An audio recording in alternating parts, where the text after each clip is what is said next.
करके इसने गेट खोल करके बाहर जा करके कहा, रे दुष्ट तुम्हें दिखाई नहीं पड़ता मैं आ रहा था, मेरी गाड़ी आ रही थी। भिखारी ने हाथ जोड़ लिए, बाबू साहब गलती हो गई हमसे। वो लड़की निकली है मेरे प्यारे, और निकल करके 100 का नोट अपनी बैग से निकाला है पर्स से और उस भिखारी को दे दिया। उस लड़के ने कहा कि तुम जैसे लोगों की वजह से ही इन लोगों की मानसिकता हो गई है भीख मांगने की। तो उस लड़की ने बड़ा सुंदर जवाब दिया। उस लड़की ने कहा, भगवान ने इनके दोनों पांव छीन लिए हैं तो ये भिक्षा मांग रहे हैं, कोई बात नहीं, लेकिन परमात्मा ने तो आपको सब कुछ समर्थवान बनाया था, आप तो मंडप में बैठ करके भीख मांग रहे थे। तो इनसे अच्छे तो आप नहीं हैं जो मंडप में बैठ करके भीख मांग रहा हो। जिसको पता है कि मेरा पिता कितना दुखी है, कितना गरीब है, फिर भी उसने कहा कि मुझे 4 चक्का चाहिए, तो आपसे कमजोर तो नहीं है, क्योंकि आप इतने कमजोर थे कि गाड़ी लेने के बाद ही विवाह किए। तो आप जैसे भिखारियों से ये भिखारी तो ठीक ही है महाराज। नारद जी ने कहा कि ये तरुणी प्रभुतागे है, ये गृहस्थों के यहाँ की स्थिति है। आज गृहस्थों के यहाँ की स्थिति ये है माई बाप कि घर में किसी का किसी से नहीं बनता। भाई का भाई से, बाप का बेटे से, माँ का बहन बेटी से, सास का बहू से। अच्छा, सास जो होती हैं महाराज, इनको ये सोचना चाहिए कि कभी हम भी बहू थे। जो सास हैं बैठी हैं यहाँ माताएं, जिनकी बहुएं हैं, अगर उनको प्रताड़ित करती हों तो सुन लें ध्यान से। आपको विचार करना चाहिए कि कभी हम भी बहू थे, कभी हमारी भी ये स्थिति रही होगी। इसलिए माई बाप किसी की बेटी को ला करके, किसी के कलेजे के टुकड़े को ला करके कभी उसे कष्ट मत देना। अगर आप किसी की बेटी को कष्ट दोगे तो मैं स्टाम्प पेपर पे लिख करके दे दूं कि आपकी बेटी भी जहां रहेगी वहां कष्ट ही पाएगी, क्योंकि आपका किया हुआ कर्म आपके ही पुत्रों को, आपकी ही पुत्रियों को भोगना पड़ेगा। एक कहावत है कि बाढ़े पुत्र पिता के धर्म। पुत्र जो होता है वो पिता के धर्म पर बढ़ता है, और जो किसान की खेती होती है उसके कर्म पर निर्भर करती है। तो मेरे प्यारे, कभी जीवन में ऐसे शब्दों का प्रयोग करो कि सामने वाले को कष्ट ना हो।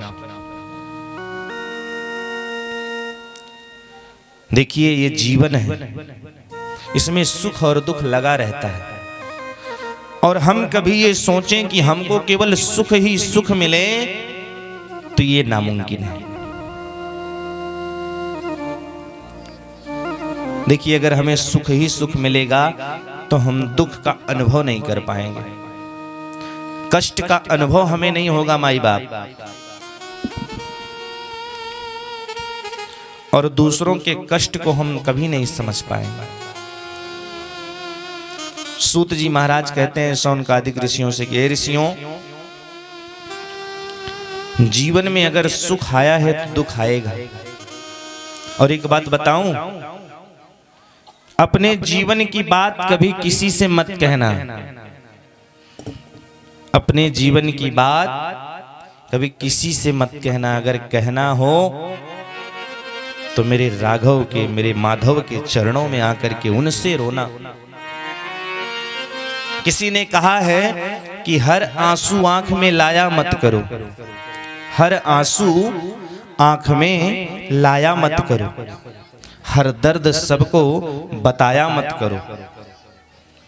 कि हर आंसू आंख में लाया मत करो, हर दर्द सबको बताया मत करो। लोग मुट्ठी में नमक लिए फिरते हैं, लोग मुट्ठी में नमक लिए फिरते हैं माई बाप, हर जख्म सबको दिखाया मत करो। ये संसारी है महाराज, ये आपका केवल हंसी करने के सिवा कुछ नहीं करेंगे। और मेरे ठाकुर जी के सामने एक बार रो दोगे ना, तो हकीकत बताऊं, वो अपनी बाहों में उठा करके अपनी गोद से मैं बैठा करके और अपने माथे पर लगा लेगा, आपकी धूल को माथे पे लगा लेगा मेरा कन्हैया। जय श्री राधा। कहता है कि एक बार भक्त बन करके तो देखो। हम आप क्या करते हैं पता है?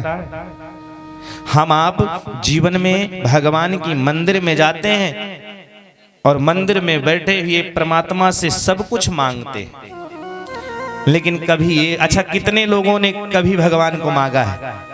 हाथ उठाओ किसी ने अगर मांगा हो तो। मंदिर में बैठे हुए सरकार से सब लोगों ने मांगा होगा, हाँ, कि हमारे बेटे का विवाह नहीं हो रहा है, बिटिया का विवाह नहीं हो रहा है, हमारा परिवार बड़ा कष्ट में है, प्रभु कृपा कर दो। भगवान कहते हैं कि मैं बैठा हूं मंदिर में, लोग मेरे सामने आते हैं, मुझसे मांग करके चले जाते हैं, मुझे कभी नहीं मांगते। और जिस दिन मुझे मांग ले माई बाप, उस दिन फिर दोबारा किसी के मांगने की और कहीं जाने की जरूरत नहीं पड़ेगी। भगवान के सामने जाओ ना जाओ, बैठे रहो और कहो प्रभु, तन्हाई में फरियाद तो कर सकता हूं, वीराने को आबाद तो कर सकता हूं, जब चाहूं आपसे मिल नहीं सकता बांके बिहारी, लेकिन जब चाहूं आपको याद तो कर सकता हूं। आपकी याद बनी रहे यही मेरे लिए बहुत है, आपकी याद हर क्षण आती रहे, बस यही मेरे लिए बहुत है प्रभु। नारद जी को शनकादिकों का संग मिला है। नारद जी ने कहा भैया, उसके बाद मैं वृंदावन धाम की पावन धरा पर पहुंचा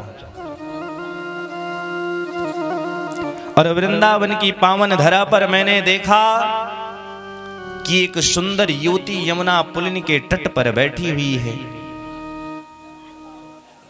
उसके दोनों तरफ अचेत अवस्था में, वृद्धा अवस्था में दो वृद्ध पड़े हुए हैं।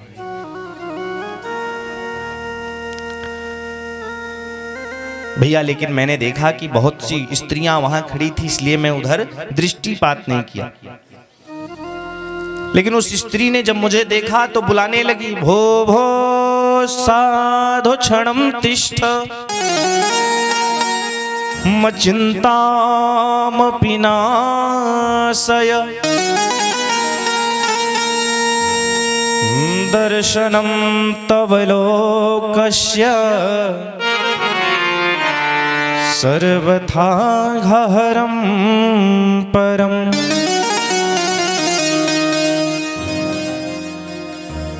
कहने लगी, अरे नारद जी, भो भो साधु क्षणम तिष्ठा, अरे महात्मन जरा रुकिए कुछ क्षण के लिए।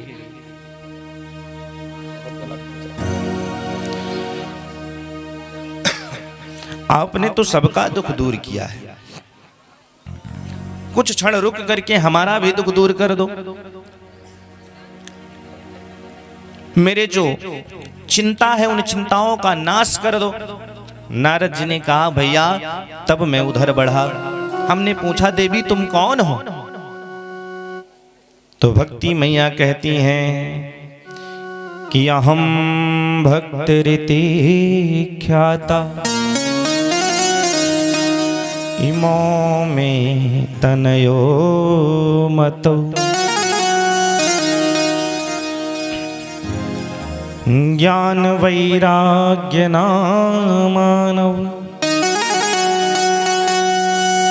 काल योगेन जर्जर। भक्ति मैया ने कहा मैं भक्ति हूं, और ये जो दोनों वृद्धावस्था में पुत्र पड़े हैं ये मेरे पुत्र हैं, ज्ञान और वैराग्य।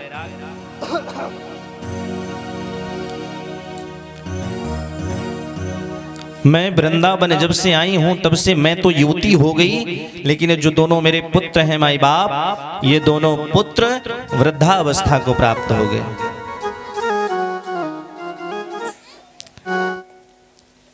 और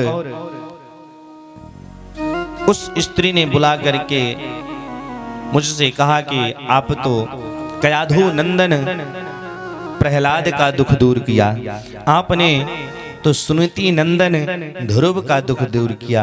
ध्रुव को भगवान मिल गए, प्रहलाद को भगवान मिल गए। हे नारद जी, कृपा कर दो हमारे ऊपर भी।